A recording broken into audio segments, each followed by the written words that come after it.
At so ayan, hi guys, welcome back sa channel natin. At ayan, ipag-usapan nga natin itong thread analysis kay chapter 1124. So ito yung mga nakita at napansin dun nga sa nakalipas na chapter. Pero bago tayo magsimula, ay kung bago ka pa lang sa channel natin, ay huwag mo kalimutan mag-subscribe at pakipindot na rin yung notification bell para ma-update ka every time na meron tayong bagong upload. So yun lang naman po at ulit, ay huwag na nga natin patagalin pa. Simulan na natin yan.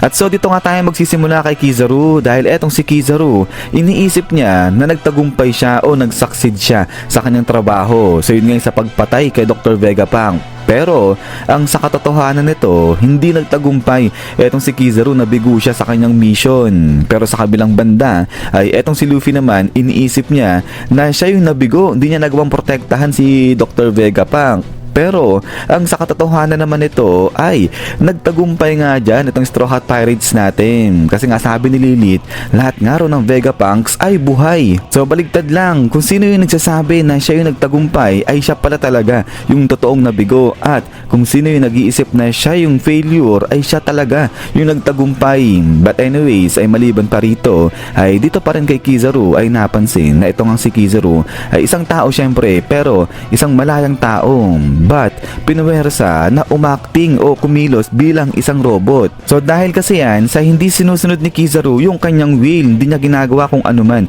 yung kanyang gusto at sumusunod lang sa kung anuman yung ipinag-uutos sa kanya. At dito nga nakita yan nung sa pagpatay niya o pagtugis niya kay Dr. Vegapunk. So ito against sa will ni Kizaru, pero sinunod niya pa rin kung anuman yung ipinag-uutos nga sa kanya. Habang sa kabilang banda ay nandito naman etong si Emmet, isang robot pero kumikilos na parang isang malayang tao. So eto naman yung nakita natin kung paano tinulungan ni Emmet itong grupo ng Straw Hat Pirates natin sa pakikipaglaban nang wala nagsasabi sa kanya. So dito, kitang-kita na kusang loob, kusang gumalaw etong si Emmet para nga tulungan niyan sila Luffy. Dahil sa nakita ni Emmet na itong si Luffy para talagang si Joy Boy. But anyways, ay ayan nga yung comparison dito kay Kizaru at saka nga kay Emmet. But then, ay pagkatapos nito, punta naman tayo dito kay Lilith. So dito naman ay yung sa mga unang-unang chapter pa ay nasabi na nga ni Lilith na hindi siya yung pinaka main body, yung pinaka main Stella. Pero sa pagtatapos ng chapter 1124 ay dito nga nakita natin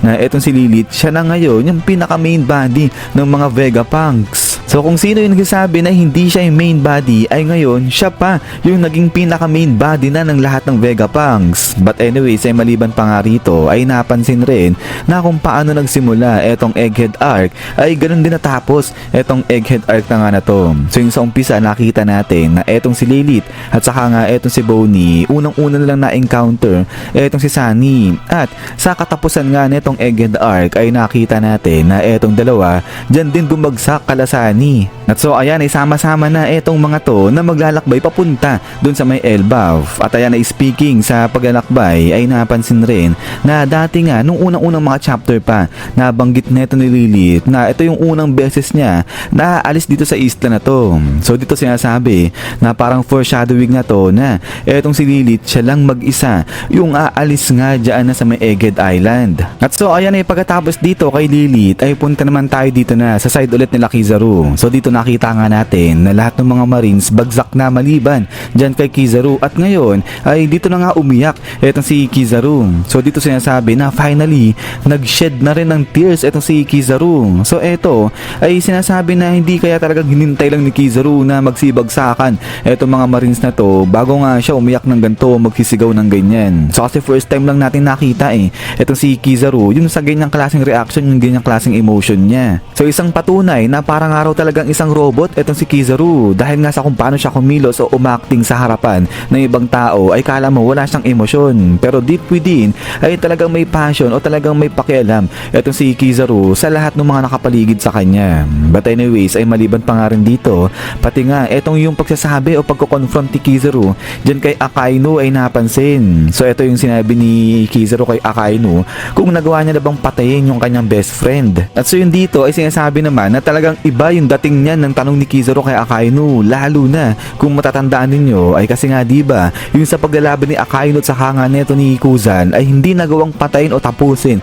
ni Akainu ay ang si Kuzan, habang sa kabilang banda ay eto namang si Kizaru ay ayun nga napuwersa siya at talagang ginawa niya, tinugis niya, tinapos niya si Dr. Vegapunk. Tapos siya pa ang sasabihan ni Akainu na nag-i-slack off sa trabaho niya. So kaya nga eto yung tanong ni Kizaru kay Akainu, talagang sampal yan para kay Akainu. But anyways, ay maliban pa nga rito, ay punta na nga tayo dito kay Gold Roger. So ano naman yung connect neto ni Gold Roger dito kay Egghead Arc? So ganito kasi yan, di ba etong si Gold Roger, siya yung nagpasimula ng great era ng mga pirata, habang sa kabilang banda ay etong si Shanks naman, siya yung nagnakaw o kumuha nga ng devil fruit neto ni Nika at ayun yung nakakain ngayon dito ni Luffy. At etong si Rayleigh naman, siya yung nag-training nga dito kay Luffy para mas lumakas pa ng gusto.